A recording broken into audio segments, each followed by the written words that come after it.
Do you want to active your Shopify products on your Shopify store? Yes, this video is only for you. First of all, click on products.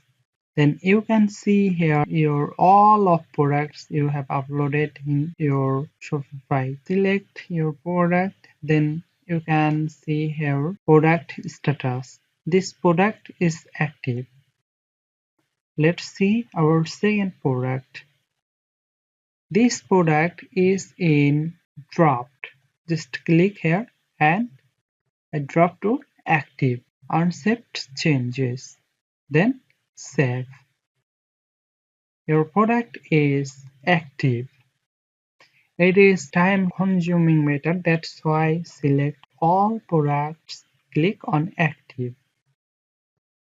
Your all products will be active.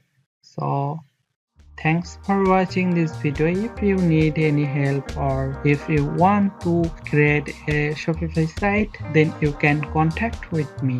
I will help you anytime. Thanks for watching this video.